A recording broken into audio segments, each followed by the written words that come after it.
بسم اللہ الرحمن الرحیم نحمدہ ونصلی ونسلم علی رسولہ الکریم واشہد ان لا الہ الا اللہ وحدہ لا شریک لہ واشہد ان محمدا عبدہ ورسولہ اما بعد۔ ہم اپنے اس پروگرام کے اندر اللہ کے نبی صلی اللہ علیہ وسلم سے صحیح احادیث کے اندر جو صبح اور شام کے اذکار اور دعائیں ہیں ان کو جو ہے وہ پڑھ رہے ہیں، اس لیے کہ ایک مسلمان جب اللہ یا اللہ کے نبی صلی اللہ علیہ وسلم کے بتائی ہوئی چیز پہ عمل کرتا ہے تو اللہ تعالیٰ صحیح معنی میں اس پر رحمت اور برکت نازل فرماتے ہیں، اور انسان جتنا بھی کوئی اور چیزیں پڑھ لے اس سے بہتر نہیں پڑھ سکتا جو خود اللہ کے رسول صلی اللہ علیہ وسلم نے بیان کی ہوئی۔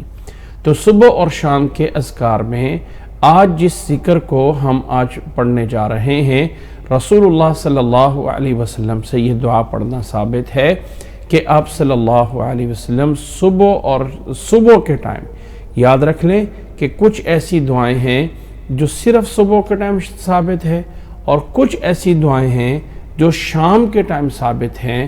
یہ جو ابھی ہم دعا پڑھ رہے ہیں اللہ کے نبی صلی اللہ علیہ وسلم سے، یہ صرف اور صرف صبح کے ٹائم اللہ کے نبی صلی اللہ علیہ وسلم پڑھا کرتے تھے۔ سبحان اللہ وبحمدہ عدد خلقہ ورضا نفسہ وزینت عرشہ ومداد کلماتہ۔ اللہ کے نبی صلی اللہ علیہ وسلم صبح کے ٹائم اس دعا کو 3 دفعہ پڑھا کرتے تھے۔ سبحان اللہ، پاکی ہے، پاکیزگی ہے اللہ کے لیے، پاک ہے اللہ تعالیٰ ہر قسم کے عیب سے، وبحمدہ، اور وہ اپنی تعریفوں کے ساتھ ہے۔ یہ والی بات اللہ کے لیے اتنی دفعہ ہے، عدد خلقہ، جتنے کہ اللہ کی مخلوق کی تعداد ہے، ورضا نفسہ، جتنا کہ اللہ تعالیٰ کو پسند ہے، وزینت عرشہ، جتنا کہ اللہ تعالیٰ کا عرش کا وزن ہے، ومداد کلماتہ، اور جتنا کہ اللہ تعالیٰ کے کلمات کو امتداد ہے، بڑھائی ہے، ان تمام چیزوں کے برابر اللہ تعالیٰ کے لیے سبحان اللہ ہو، اللہ کے لیے حمد ہو۔ یہ ہے اس دعا کا معنی۔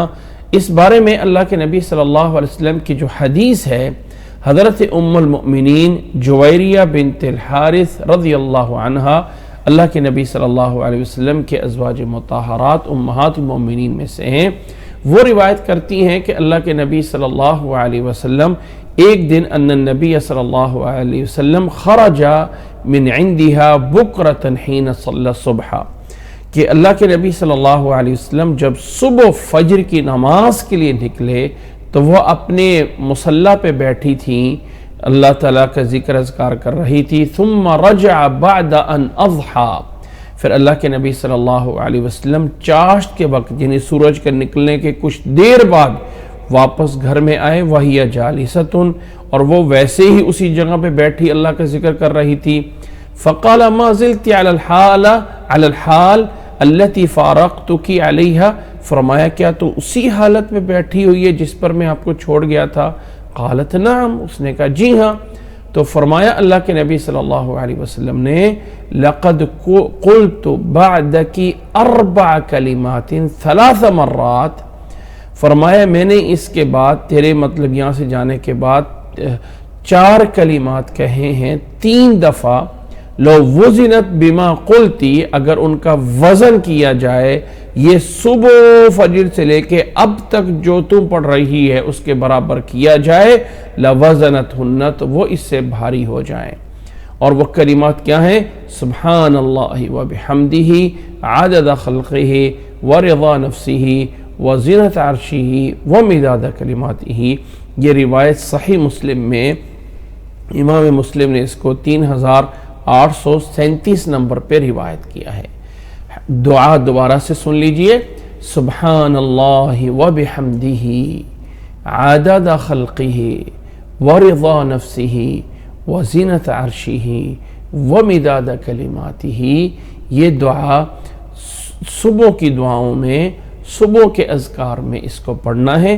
شام کے اذکار میں اللہ کے نبی صلی اللہ علیہ وسلم سے یہ پڑھنا ثابت نہیں ہے۔ یاد رکھ لیں کہ یہ چھوٹے چھوٹے اذکار ہیں لیکن اتنی بڑی فضیلت رکھتے ہیں کہ اللہ کی مخلوق کی کتنی بڑی تعداد ہے، اللہ کے عرش کا وزن کتنا ہے، اللہ کے کتنے کلمات ہیں، اس کے برابر سبحان اللہ و بحمدہ ہو جائے۔ بہت بڑا عمل ہے۔ اپنے مرتبے میں یا اپنے مفہوم میں انسان کسی کو کہتا ہے میں تجھے 1000 دفعہ تیرا شکر کرتا ہوں تو انسان تھوڑی سی بات سے کتنا خوش ہو جاتا ہے۔ تو اللہ کے لیے جو اللہ کی تعریف ہے اس میں یہ کلمات بہت بڑے حیثیت رکھتے ہیں۔ اور صبح کے ٹائم یاد رکھیں، شام کے اذکار میں ویسے انسان پڑھنا چاہے تو جتنی دفعہ مرضی پڑھے، لیکن جو یعنی صبح کے جو اذکار ہیں ان میں اللہ کے نبی صلی اللہ علیہ وسلم سے یہ پڑھنا ثابت ہے۔ اللہ تعالی ہمیں عمل کرنے کی، اللہ تعالی ہمیں اسے صحیح طرح یاد کرنے اور اس کو صحیح طرح پڑھنے اور عمل کرنے کی توفیق عطا فرمائے۔ جزاکم اللہ احسن الجزاء وآخر دعوانا ان الحمد للہ رب العالمین۔